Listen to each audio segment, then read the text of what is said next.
The pounding bass of the Red Velvet Club vibrated through Detective Emily Carter's body as she stepped inside. Her dress clung to her figure, chosen not for her own comfort, but to blend into the dark allure of the city's underworld. The smoky air was laced with expensive colognes, cheap perfume, and the faint metallic tang of danger. Every corner of the room whispered secrets, but it was her job to listen for the right ones. A high-profile arms deal was rumored to be going down tonight, and Emily wasn't about to let it slip past her. She adjusted the tiny earpiece nestled in her hair and made her way to the bar. Her police badge felt heavy in her clutch, a silent reminder of the lines she couldn't afford to cross. She scanned the crowd, her trained eye picking out men in tailored suits, and women who clung to them, dripping in jewels likely bought with blood money. The target wasn't here yet, or so she thought. "Vodka martini, shaken," she said to the bartender, keeping her voice steady. "That's a bold order," a voice cut through the hum of conversation, deep, smooth, and too close. Emily turned her head, and her breath caught. Leaning casually against the bar was a man who seemed to command the room without effort. His dark suit was immaculately tailored, his tie slightly loosened as though he'd just finished some high-stakes meeting. His face was all sharp angles and piercing gray eyes framed by dark hair that looked like it had been styled by the wind. Nathan Black. Emily's heart thudded in her chest, and she quickly masked her recognition with a small, disarming smile. "And you are?" He raised a brow, his lips curving into a faint smirk. "Nathan. And you?" She hesitated, her mind racing. Giving her real name wasn't an option, but lying to someone this sharp might be riskier. "Lila," she said smoothly. Reaching for the martini, the bartender slid toward her. "Well, Lila, you don't strike me as the kind of woman who frequents places like—" She matched his smirk, leaning slightly closer. "Then what kind of woman do I seem like?" He chuckled, the sound low and dangerous. "The kind was either hiding something or looking for someone." Her fingers tightened around her glass. Maybe both. Their conversation was a dance, each word a step forward or back, testing boundaries, probing for weaknesses. She knew who he was, a smuggler, a mastermind, a man whose crimes funded entire operations. But knowing wasn't the same as understanding, and there was something in his eyes, a flicker of curiosity perhaps, that made her question which of them was truly in control. "I'd offer to buy you a drink," Nathan said, "but it seems you've already made up your mind." "I'm not one to wait around," she replied, tilting her head. "And yet here you are." Before she could respond, her earpiece crackled to life, the voice of her partner, Detective Jake Moran, cutting through the noise. "Carter, we've got movement near the back entrance." "Be ready." Emily's pulse quickened, but she forced herself to keep her expression neutral. "Enjoy your night, Nathan," she said, sliding off the bar stool.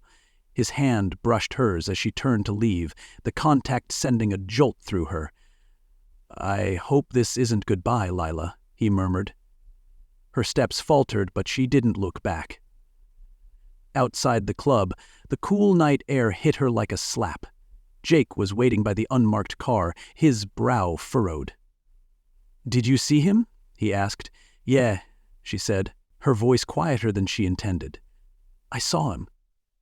As they watched the warehouse employees load crates into the back of a truck, Emily replayed the encounter in her mind.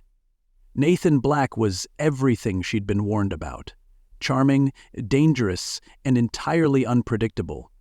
But what unsettled her most wasn't the way he looked at her. It was the way she'd felt when she looked back. The hum of the car's engine filled the silence as Emily adjusted her binoculars, focusing on the dimly lit warehouse across the street.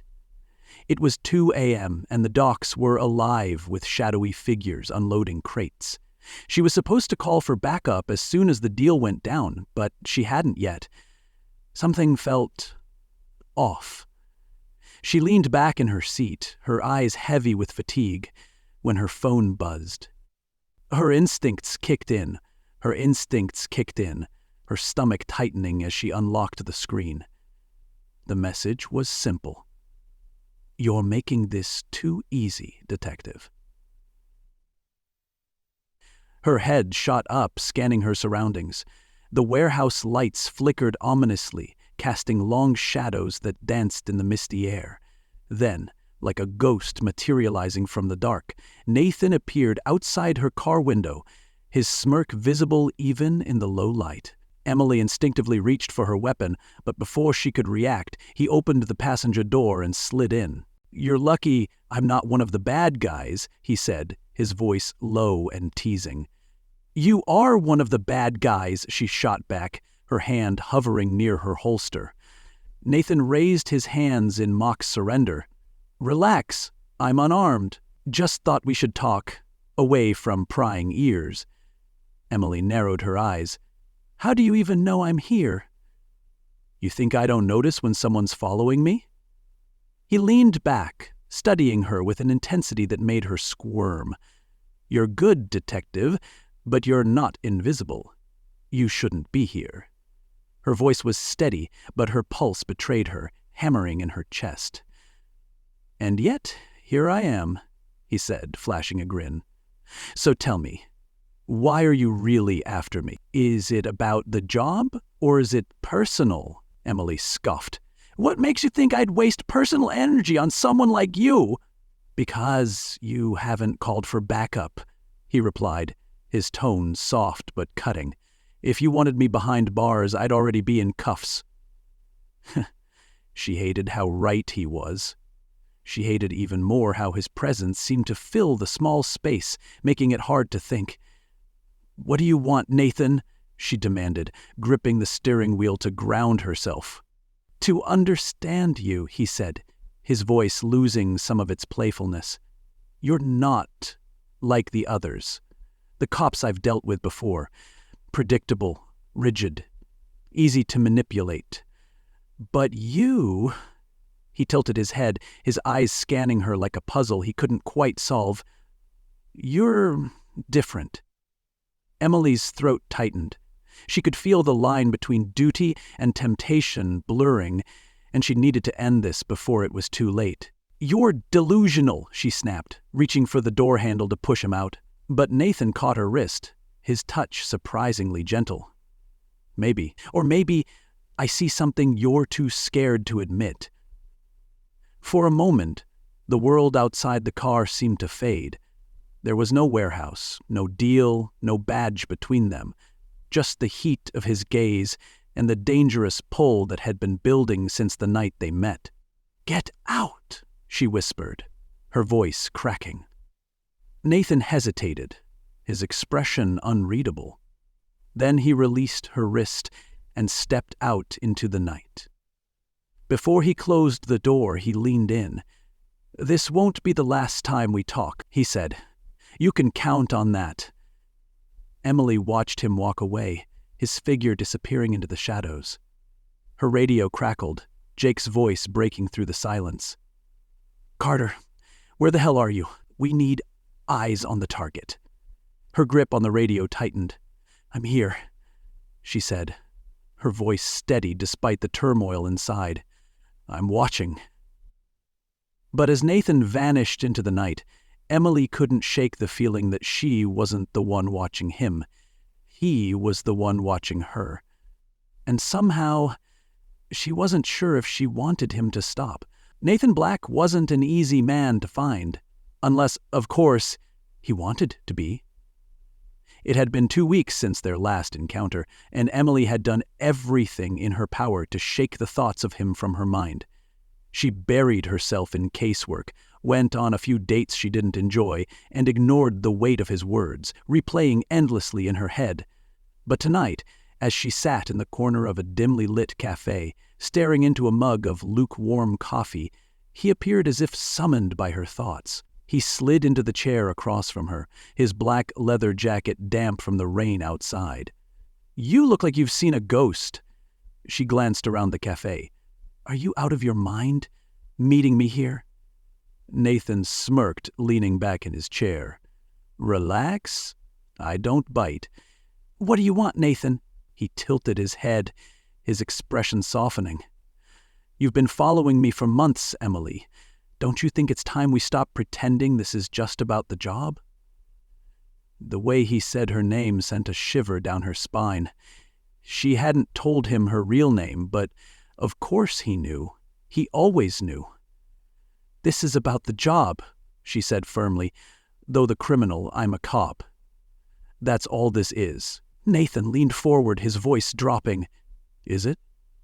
Because I don't see handcuffs, and I don't see backup. All I see is you, alone, looking at me like you're trying to figure out if you should arrest me or kiss me." Her cheeks burned, and she looked away, ashamed of how easily he could read her. "You're delusional." "Maybe," he said, his tone softer now. "Or maybe I'm just honest." "Can you say the same, Detective?" She met his gaze, her defenses crumbling. "Why are you doing this?" "Because I want you to know who I really am," he said. "Not the man you've read about in police files. The real me." Emily hesitated, torn between her training and the gnawing curiosity that had plagued her since their first meeting. Against her better judgment, she said, "Then tell me." Emily's breath hitched, but she stayed silent, letting him continue. I was 20, barely scraping by. My mom was drowning in medical bills, and Caleb was gone. Cops said they'd do everything they could to catch the guys who did it, but weeks turned into months, and nothing happened. I took matters into my own hands. "You went after them?" she asked, her voice barely above a whisper. Nathan nodded. "I found out who they were, and I made sure they never hurt anyone again. But after that, it didn't stop. I realized that the world doesn't care about people like us, Emily. If I wanted to survive, I had to take what I needed. So yeah, I've done things I'm not proud of, but I've also made damn sure my people are taken care of."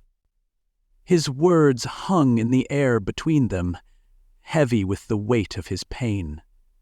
For the first time, Emily saw the man behind the criminal, the boy who had lost everything and built himself into someone untouchable. "You don't have to keep doing this," she said softly. "You could turn yourself in, start over." Nathan laughed bitterly. "And end up in a cell for the rest of my life? Yeah, that's a real tempting offer." Emily reached across the table, her hand brushing his. "I'm serious, Nathan. You're not beyond saving." He looked at her, his expression unreadable. "And what about you, Detective? Are you willing to cross that line for me?" Her heart pounded, her mind screaming at her to walk away, to arrest him, to do anything but what she did next. She leaned forward, her lips brushing his in a kiss that was equal parts desperation and defiance. When she pulled away, his smirk was gone, replaced by a look of genuine surprise. "Guess that answers my question," he murmured. Emily stood abruptly, her chair scraping against the floor. This doesn't change anything," she said, her voice trembling. "Doesn't it?" Nathan asked, his eyes following her as she walked away. As she stepped into the rain, Emily knew she'd crossed a line she could never uncross, and she wasn't sure if she regretted it. The precinct felt colder than usual as Emily walked through the maze of desks to Captain Harris's office. The blinds were drawn, and the muffled sound of his voice drifted through the glass-paneled door. She hesitated outside, her hand hovering over the doorknob, steeling herself for the inevitable confrontation. "Come in, Carter," Harris called, his tone sharp. Emily pushed the door open, her badge weighing heavier than ever on her hip. Captain Harris was seated behind his desk, a stack of files in front of him. His eyes, hardened by decades of dealing with criminals and the occasional corrupt cop, bore into her. "Take a seat," he said. She sat, trying to appear calm, though her heart was pounding. "What's this about?" Harris didn't answer immediately. Instead, he slid a folder across the desk. "Look at these." Emily opened it, and her stomach dropped. The photographs were damning. Grainy but unmistakable images of her and Nathan, talking, laughing. The kiss they'd shared outside the cafe. "You've been under surveillance," Harris said bluntly. "And from where I'm sitting, it doesn't look good." She closed the folder, her hands trembling. "I can explain. I'm sure you can," he said, leaning forward. "But let me make one thing clear, Carter. I don't care what excuse you have. If you're playing both sides, you're done. Do you understand me?" "I'm not playing both sides," she said, her voice barely above a whisper. "Then tell me what the hell is going on," Harris demanded. Emily hesitated, choosing her words carefully. "I've been trying to flip him. Nathan Black is smart, but he's not untouchable. I've been building his trust, and I'm close to getting him to turn on his suppliers." Harris studied her for a long moment, then leaned back in his chair. "If that's true, you'd better deliver, because if you don't, it's not just your badge on the line, it's your freedom, and maybe your life." The weight of his words lingered as Emily left the office. She walked past her colleagues, her face a mask of calm. But inside, she was unraveling. Harris's threat had shaken her, but it was the truth in his tone that hit hardest. She was playing a dangerous game, and the stakes were rising. Later that night, Emily stood in her apartment, staring at her phone. Nathan's name, one of his burner numbers anyway, was saved under a fake contact. She hesitated, then called. He answered after the first ring. "Detective, to what do I have the pleasure?" "We need to talk," she said, her voice sharper than she intended. "Is this business or personal?" he asked, a trace of humor in his tone. "Just meet me?" The abandoned construction site was quiet, the air thick with the smell of concrete and dust. Nathan leaned against a steel beam, his hands shoved into his pockets, watching as Emily approached. "You sounded tense on the phone," he said. "Something wrong?" They know about us," she blurted, unable to keep it in. Nathan's smirk faded, his expression hardening. "Define us. Don't play dumb, Nathan," she snapped. "They've been watching me. They have photos of us meeting, talking, everything." For a moment, he said nothing, his face unreadable. Then he chuckled bitterly. "Guess I underestimated how far you'd go to bring me in." Emily's eyes widened. "You think I set you up?" "Didn't you?" he asked, stepping closer. "No," she said, her voice rising.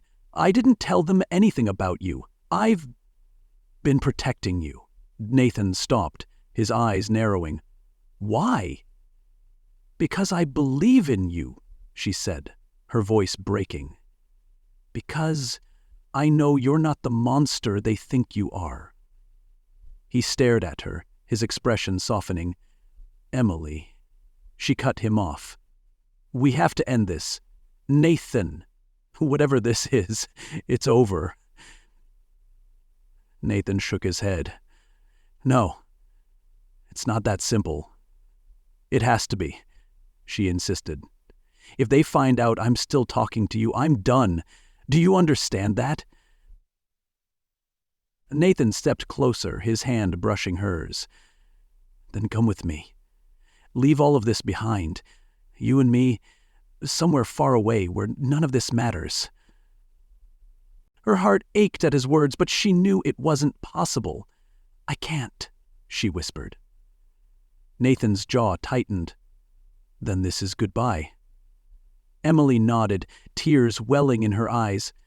"Goodbye, Nathan." She turned and walked away, her chest tight with regret. But as she reached her car, she couldn't shake the feeling that she just made the biggest mistake of her life. The rain came down in relentless sheets, drumming against the windows of the old abandoned warehouse on the outskirts of the city. Emily crouched behind a stack of rusted barrels, her heart pounding in her chest. Her service weapon felt heavy in her hands, her grip slipping slightly from the dampness. She couldn't afford to lose focus now. The operation had come together quickly, too quickly, in Emily's opinion. Captain Harris had gotten a tip that Nathan's crew would be finalizing a major arms deal tonight, and the precinct was determined to bring him down, once and for all. Backup units were positioned outside, waiting for her signal, but she hadn't given it yet. Through the dim light, she spotted Nathan. He was standing by a makeshift table, surrounded by his men and the buyers. His presence was commanding, even in the chaos of the storm. His suit was wet from the rain, but he didn't seem to care, his focus locked on the conversation happening in front of him. Emily adjusted her earpiece. Jake's voice crackled through. "Carter, what's your status? We're waiting on you." She hesitated, her gaze fixed on Nathan. He didn't look like a man about to betray the city. He looked like someone who had already made his peace with his choices. "Carter?" Jake's voice grew more urgent. "Hold your position," she whispered, her voice barely audible over the rain. Suddenly, one of Nathan's men glanced toward her hiding spot, his eyes narrowing. Emily's breath caught as she ducked lower, her heartbeat roaring in her ears. Had he seen her? Before she could decide her next move, chaos erupted. The buyers had drawn their guns, shouting accusations of betrayal. Nathan's men responded in kind, weapons raised, creating a tense standoff. Emily's mind raced. She could call in backup now and let them storm the building, but Nathan would likely end up dead, caught in the crossfire. "Nathan!" she shouted, stepping out from her hiding spot. Every head turned toward her, including Nathan's. His expression shifted from surprise to something unreadable. Relief, maybe, or regret? "Emily," he said, his voice steady despite the chaos. "You shouldn't be here." "You need to stop this," she said, her gun raised but not pointed at anyone. The buyers turned their weapons toward her, and Nathan reacted instantly, stepping between her and the danger. "She's not part of this," he snapped. "Then why is she here?" One of the buyers demanded. "She's nothing," Nathan said, his voice cold. "A cop who's been chasing shadows. Let her go." Emily's chest tightened at his words, but she kept her composure. "Nathan, don't do this.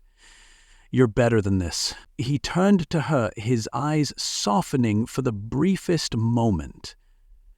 "I'm not," he said, quietly. "You just want to believe I am." The sound of sirens cut through the air, growing louder with each passing second. Emily's backup had lost patience, and now they were closing in. "You set me up," Nathan said. "I didn't call them." "But it's over, Nathan. You need to come with me now." The room erupted into motion. The buyers opened fire, and Nathan's men responded in kind. Emily dove for cover as bullets ricocheted off the metal walls, her heart pounding. Through the chaos, she saw Nathan. He was fighting his way toward her, his movements calculated but desperate. He reached her just as one of the buyers aimed at her, pulling her down behind a stack of crates. "Stay down," he said, shielding her with his body. "I can help you," she insisted, "but you need to trust me." Nathan hesitated, the sound of gunfire filling the air around them. Finally, he nodded. "Fine, but I'm not going in alive." Emily grabbed his arm. "You don't have to die for this." The doors burst open, and SWAT officers poured in, shouting commands. The buyers surrendered quickly, but Nathan's men weren't as cooperative. "Nathan Black," Captain Harris's voice boomed. "You're surrounded. Drop your weapon and come out with your hands up." Nathan looked at Emily, his gray eyes filled with something she couldn't quite place. Regret, maybe, or something deeper. "You need to go," he said. "I'm not leaving you," she replied.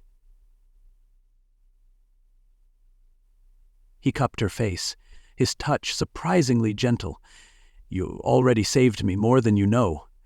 Before she could stop him, Nathan stood and walked into the open, his hands raised. The SWAT team swarmed him, forcing him to the ground. Emily watched, frozen, as they cuffed him and dragged him away.